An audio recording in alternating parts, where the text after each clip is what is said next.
వి gold trusted gold buyers తాకట్టులో ఉన్న బంగారాన్ని విడిపించి ఈ రోజు ఉన్న మార్కెట్ ధరకే కొనబడును. మరిన్ని వివరాలకు సంప్రదించండి 77107720.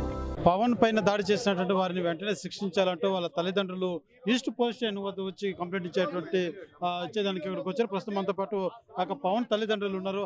అసలు ఏం జరిగిందమ్మా? మీకు ఈ వీడియో ఎప్పుడు బయటపడింది? మీకు ఏం తెలిసింది? 11 గంటలకు పెట్టారు సార్. నిన్న మధ్యాహ్నం 11 గంటలకు పెట్టారు. అప్పటి నుండి మాకు ఫోన్ కాల్స్ వచ్చి డబ్బులు డిమాండ్ చేస్తున్నారు.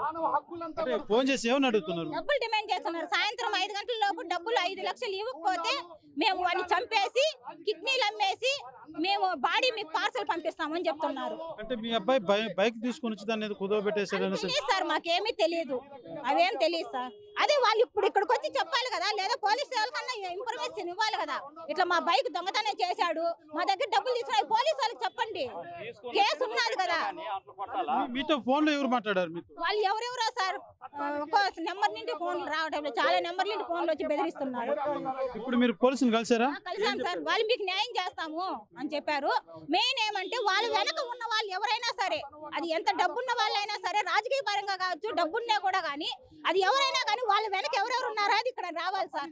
వాళ్ళు చెప్పాలి మాకు, వాళ్ళు ఇక్కడ పిలిపించాలి. మేము అదే పోలీసు వాళ్ళు కోరుతున్నాం, మాకు న్యాయం చేయాలి. అంటే ఇప్పుడు మీ అబ్బాయి దెబ్బలు ఏదైతే కొట్టిన తర్వాత మీతో మాట్లాడడం జరిగిందా? లేదు, ఇంతవరకు వాడు ఫోన్ కాల్ లేదు.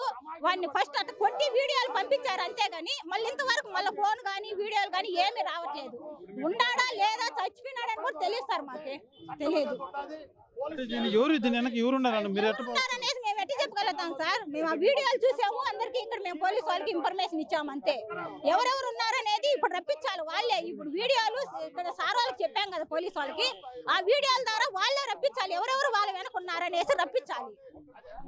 మీరు చెప్పండి, అసలు ఎవరు ఈ రకంగా అంటే అంత దారుణంగా కొట్టడం అన్నది అసలు ఏం చేస్తారు? ఇది మొన్న నైట్ 12 గంటల కాడ మోహన్ అనే వ్యక్తిని, గోవర్ధన్ అనే వ్యక్తిని ఆటోలో వాళ్ళు హాస్పిటల్కి వెళ్తుండగా మోహన్ అనే అబ్బాయికి ఇతను మా బాబు ఫోన్ చేశాడని ఫోన్ ట్రాక్ చేసి ఆ అబ్బాయిని తీసుకెళ్ళి నైట్ అంతా కొట్టారు. 4:30 వరకు కొట్టి మోహన్ని, గోవర్ధన్ అనే అబ్బాయిని 4:30 తెల్లవారుజాము 4:30 వరకు కొట్టి వాళ్ళని పంపించేశారు ఆటో పెరుక్కొని. తర్వాత గోవర్ధన్ అనే అబ్బాయి నాకు 8 గంటలకు కాల్ చేసి, ఈ మాత్రం నన్ను కొట్టేశారన్నా, వాళ్ళు రౌడీలిగిని ఎవరు అనేది కూడా తెలియట్లేదు, ఎందుకనేది కూడా మాకు తెలియట్లేదు, వాళ్ళు ఫుల్గా తాగేస్తున్నారు, మళ్ళీ మా దగ్గరనే డబ్బు తీసుకొని మళ్ళీ తాగి మళ్ళీ మమ్మల్ని రెండో కోటింగ్ ఇచ్చారు, ఈ మాత్రం కొట్టి మమ్మల్ని పంపించేశారు, ఆటో బెరికి పెట్టుకునేశారన్న, మీరు ఒకసారి రండి మాట్లాడదాము అన్నారు. బాబు నువ్వు రౌడీలు అంటాను కదా, ఏమనేది కూడా మనకు తెలియదు, మనకు భయము, పోయి రిక్వెస్ట్గా నువ్వు మీ వైఫ్ పోయి మాట్లాడుకొని ఆటో తెప్పించుకోండి అని చెప్పాను. పోయి ఆటో తీసుకొచ్చుకునేసారు, ఇచ్చేశారు. ఆ తర్వాత తెలిసింది ఇది పవన్ విషయం అనేసి. అంతవరకు మాకు తెలియదు. ఆ అబ్బాయి ఏం చేశాడో కుటుంబానికి కూడా తెలియదు సార్. ఆ అబ్బాయి ఊర్లో ఏం మంచిగానే ఉన్నాడు, ఈ గతం ఇప్పుడు ఏం జరిగిందో కూడా తెలియదు. ఇక్కడ తిరుపతిలో అతని పరిచయాల గురించి మాకు తెలియదు. మా అబ్బాయి ఉండాడా, బతుకుండాడా, చనిపోయాడని కూడా తెలియదు. ఆ వీడియోలు చూసి ఎంతో బాధపడ్డాము. ఆ తల్లిదండ్రులు ఎంతో రోధిస్తున్నారు. వాళ్ళు పేదవాళ్ళు. సార్ అదే అండి, అప్పే చేసింది, ఏమన్నా చేసింది, తప్పు చేసింది, చట్టాలు ఉన్నాయి, పోలీస్ స్టేషన్లు ఉన్నాయి. వాళ్ళు కొట్టిన వాళ్ళు రౌడీయిజమా? సార్ రౌడీయిజమా కాదు కదా. చట్టాలు ఉన్నాయి కదా, కాబట్టి చట్టాన్ని మేము గౌరవిస్తాం. అందుకనేసి మేమంతా వచ్చి ఎస్పీ గారికి కంప్లైంట్ ఇచ్చాము. ఎస్పీ గారు మాకు మంచిగా స్పందించారు. మీరు చెప్పండి. అసలు దారుణం, అన్యాయం. ఇక్కడ తిరుపతి పుణ్యక్షేత్రంలో మరో బీహారు, మరో ఉత్తరప్రదేశ్ వాతావరణం ఇక్కడ నెలకొంది. నిరంతరం దళితుల మీద దాడులు నిరంతరం కొనసాగుతూ ఉంది. దీన్ని తీవ్ర స్థాయిలో మేము ఖండిస్తున్నాం. పవన్ కుమార్ అనే వ్యక్తి ఈ ఊరికి ఉపాధి కోసం, కూలి కోసం, తల్లిదండ్రులు సాక్కోవడం కోసం ఇక్కడికి వచ్చినటువంటి పవన్ కుమార్ను ఈరోజు మానవ సమాజం తల వంచుకునేటట్టుగా, మానవ సమాజం మొత్తం కూడా తల వంచుకునేటట్టుగా ఈరోజు ఈ తిరుపతిలో దాడి జరిగింది. ఈ దాడి చూస్తామంటే యావత్ భారతదేశంలో ఉండే ఎస్సీ కమిషన్ కాడి నుంచి అన్ని రాజకీయ పార్టీలు కూడా మాకు ఫోన్లు చేస్తున్నారు. ఏంది ఈ తిరుపతిలో ఇంత దుర్మార్గం పెరిగిపోతుంది అంటున్నారు. కాబట్టి మేము దీన్ని తీవ్రంగా ఖండిస్తున్నాం.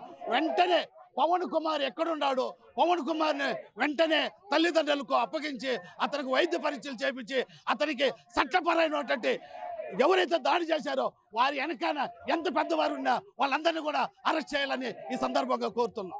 చూస్తున్నాం దళిత సంఘాలన్నీ కూడా ఈస్ట్ పోలీస్ స్టేషన్ వద్ద చేరుకొని నిరసన తెలియజేస్తున్నారు. ఒక దళితుడి మీద ఇంత అమానుషంగా దాడి చేశారు, అసలు బతుకున్నాడా చనిపోయాడా అని కూడా తెలియనటువంటి పరిస్థితిలో తల్లిదండ్రులు ఉన్నారు. ఇది చాలా అమానుషమైనటువంటి సంఘటన. ఖచ్చితంగా ఏదైతే ఈ యొక్క సంఘటన పాల్పడినటువంటి ఎవరైతే ఉన్నారో వాళ్ళని తగిన రీతిలో శిక్షించాలంటూ కూడా దళిత సంఘాలు అదే రకంగా పవన్ తల్లిదండ్రులు కూడా తెలియజేస్తున్నటువంటి పరిస్థితి. అయితే దానికి సంబంధించినటువంటి వీడియోలు కావచ్చు, ఎవరైతే ఫోన్లు చేశారో వాళ్ళ ఫోన్ నెంబర్లన్నీ కూడా మేము ఈస్ట్ పోలీస్ స్టేషన్ సంబంధించినటువంటి అధికారులకు మేము తెలియజేస్తాం. పోలీసు వారికి ఖచ్చితంగా వారిని అరెస్ట్ చేసి మా బిడ్డ ఎక్కడున్నాడో ఆచూకీ తెలపాలంటూ కూడా తల్లిదండ్రులు దళిత సంఘాలంతా కూడా నిరసన చేపట్టేటువంటి పరిస్థితి మాత్రం ఇక్కడ నెలకొందనే చెప్పాలి. కెమెరా పర్సన్ కోటితో సురేష్, RTV, తిరుపతి. ఇండియా పాకిస్తాన్ ఉద్రిక్తతలపై లేటెస్ట్ అప్డేట్స్ కోసం డౌన్లోడ్ చేసుకోండి RTV లైవ్ యాప్.